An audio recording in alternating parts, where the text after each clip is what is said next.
Hey, what's up, good people? How y'all doing today? Brother Kenny here with you on this beautiful, beautiful day. It's a beautiful day in my part of the world where I am. Just thankful to be alive, and I'm thankful and appreciative that the good Lord blessed us all to see another day. Hey, listen, I want to share something with you, but before I get into this, I need you to hit that subscribe button, need you to like it and share it, okay? Because what we need to do is we need to find a way to revolutionize the thinking process of our people. Now, this is primarily for black people. Okay, this is primarily for black people, because my question today is, why do we as black people hate each other so much? Why do we as black people hate each other so much? Why is it that we are always in competition with each other, from businesses to church and ministries and genderism, and even we see these things happening. You've even got the black man against the black woman, the black boy against the black girl, the black father against the black son, the black daughter against the black mother. I mean, even in today's society, we're seeing this competition, this competitiveness.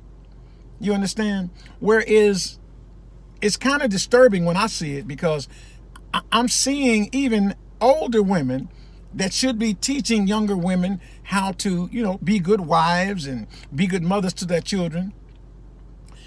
I don't know what's going on. I'm a little confused.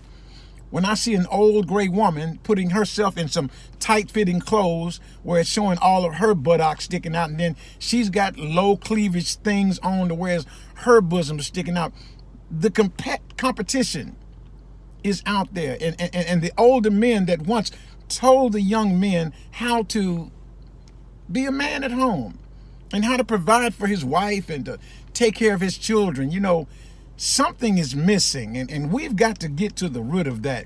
Something is going wrong when our little 2-year-old babies can hear a song come on and they can start twerking their little butts and bending all over and scooting and backing it up and all of these things. And I'm trying to figure out what is the problem. Again, we're going to be either part of the problem or part of the solution.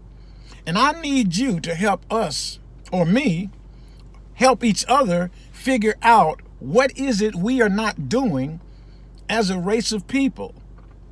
And we've got to get out of this thing, every man for himself and God for us all. Because there is a saying that goes like this: if you don't know your history, you are doomed to repeat it. And it looks as though that we're going back through a repeating process here.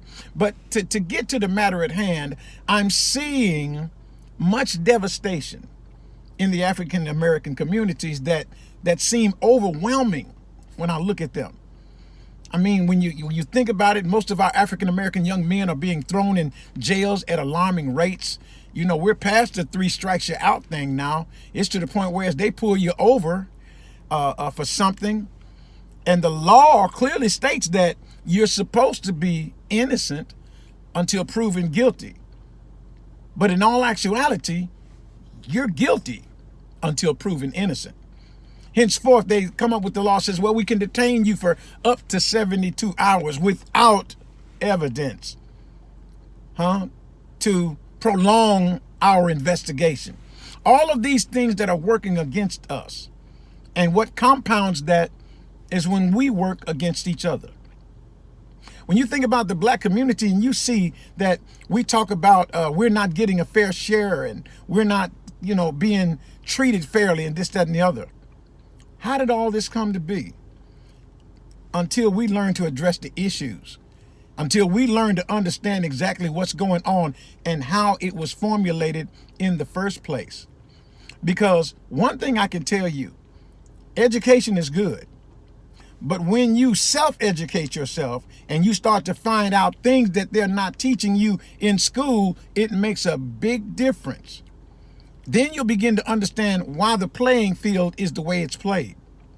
One of the things I want to share with you is that when I think about the competitive frame of mind, and it started years ago, but it was picked up into the mainstream arena of today. It was picked up in movies. It was picked up in all type of ways to subliminally program your mind.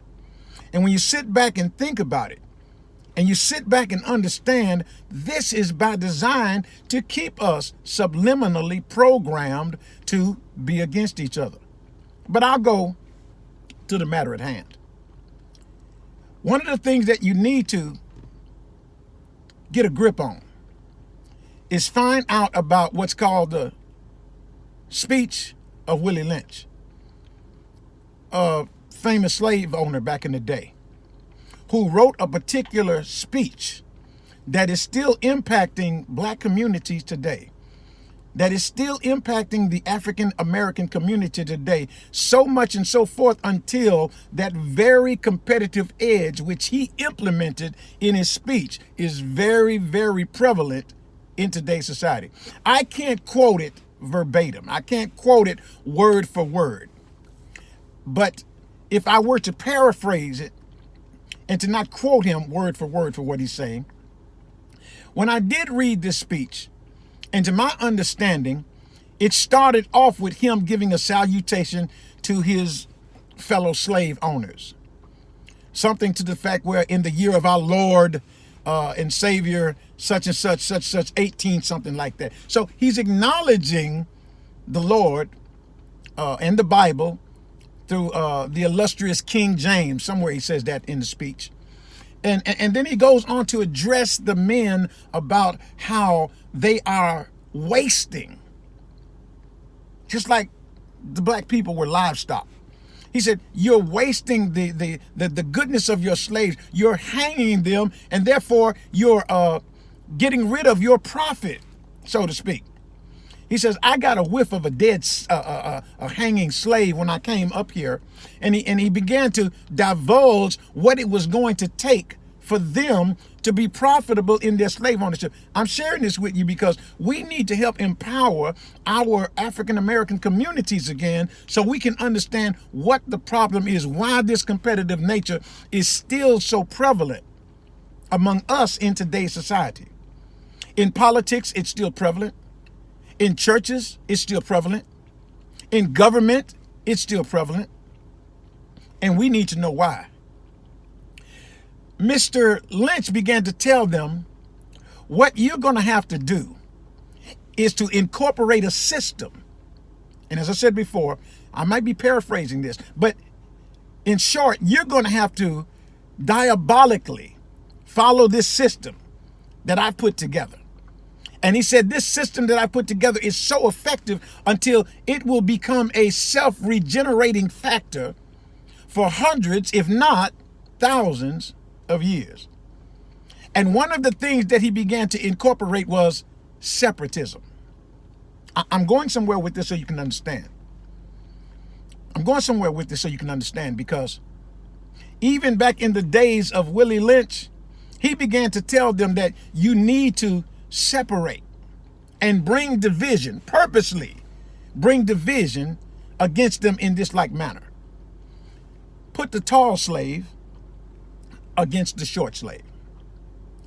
Put the light-skinned slave against the dark-skinned slave. Put the male against the female. I'm trying to help you to understand why we see this competitive nature that is still becoming a self-defeating prophecy in our societies today. And our young men don't understand why they're so competitive to be in this drug lord type thing.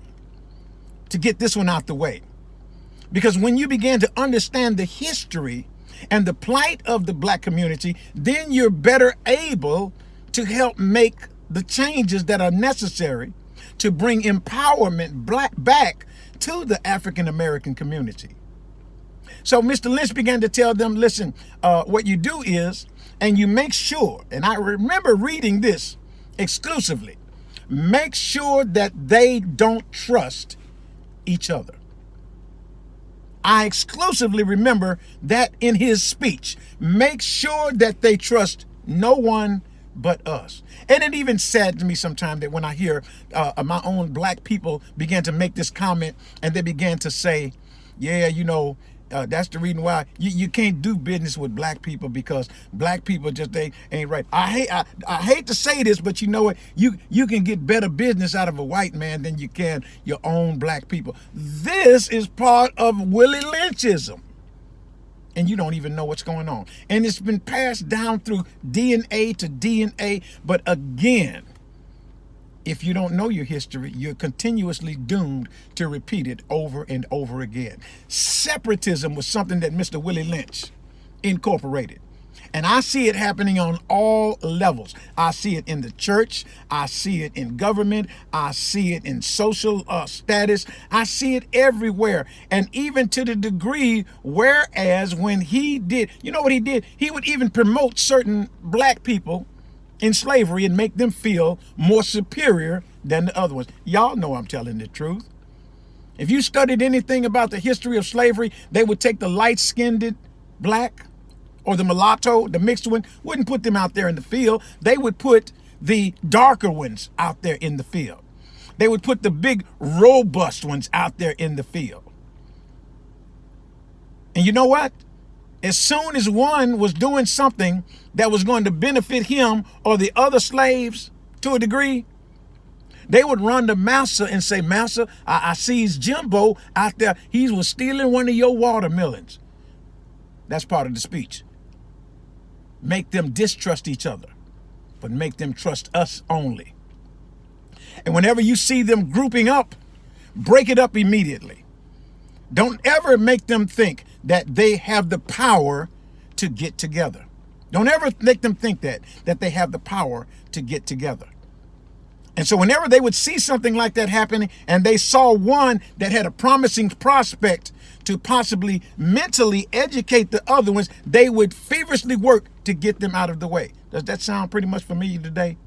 In today's society, especially in the African American community, if there's somebody that comes up with an idea to bring unity in the community, somehow they mysteriously or almost mysteriously moved out of the way.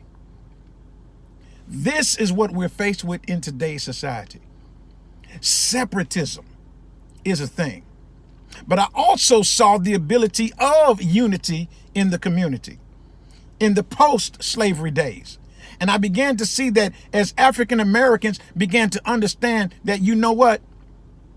They sought to bring separatism. It started on the slave plantations.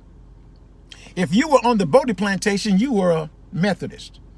If you were on the McPherson plantation, you probably were a Protestant.